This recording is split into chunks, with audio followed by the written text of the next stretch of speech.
Shalom, selamat pagi. Sebelum kita akan mulaikan pelajaran kita akan berdoa. Mari kita berdoa. Terima kasih Tuhan atas penyertaan-Mu sehingga di saat ini kami akan mengajar dan akan belajar tentang kerendahan hati.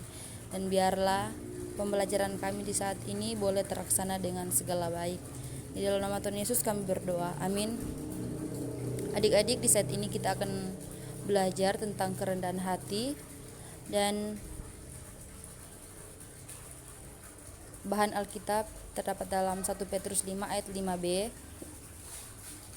Pengantar, hati nurani biasanya dikenal dengan suara hati. Ada dua unsur dalam hati nurani manusia, yaitu satu, kesadaran akan yang benar dan yang salah, dan dua, kemampuan secara mentalitas untuk mengaplikasikan hukum-hukum, norma-norma, dan aturan pada situasi konkret.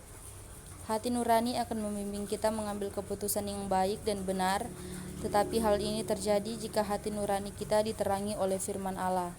Jadi kepekaan hati nurani juga perlu terus diasah melalui kesetiaan kita berdoa dan membaca Alkitab serta mengaplikasikannya dalam hidup.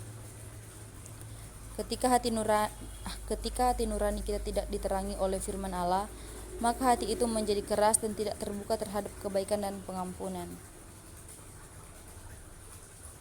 Yang kedua, makna kerendahan hati. Manusia yang rendah hati, manusia yang sadar bahwa dirinya tidak sempurna.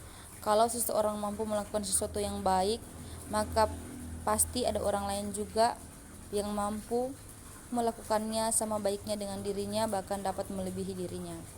Kerendahan hati atau humility berasal dari kata humus atau Latin, artinya tanah atau bumi. Jadi kerendahan hati maksudnya adalah menempatkan diri membuni ke tanah. Secara khusus pada Kejadian 3 ayat 19 dikatakan, ingatlah bahwa kamu adalah debu dan kamu akan menjadi debu.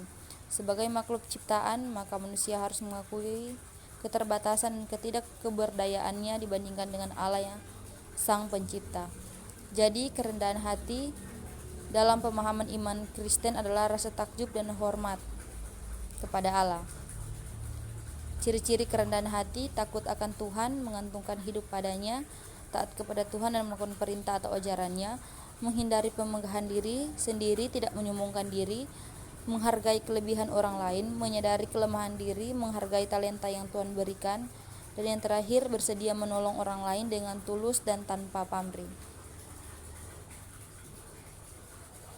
Terakhir, kesimpulan atau rangkuman, kerendahan hati memperoleh penekanan utama dalam ajaran Yesus. Ia tidak hanya mengajarkan prinsip-prinsip kerendahan hati, namun ia mempraktikannya. Ia mengajar sekaligus menjadi panutan dalam hal kerendahan hati. Yesus selalu mengakui kebesaran Allah Bapanya. Ia melayani murid-muridnya dan memanggil mereka sahabat.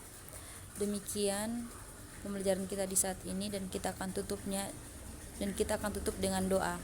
Mari kita berdoa. Terima kasih Bapa atas penyertaan-Mu sehingga pembelajaran kami di saat ini boleh terlaksana dengan baik, hanya seturut dengan kehendak-Mu saja. Dan biarlah apa yang kami belajar tadi Tuhan bisa tertanam dalam hati dan pikiran kami. Di dalam nama Tuhan Yesus kami berdoa. Amin.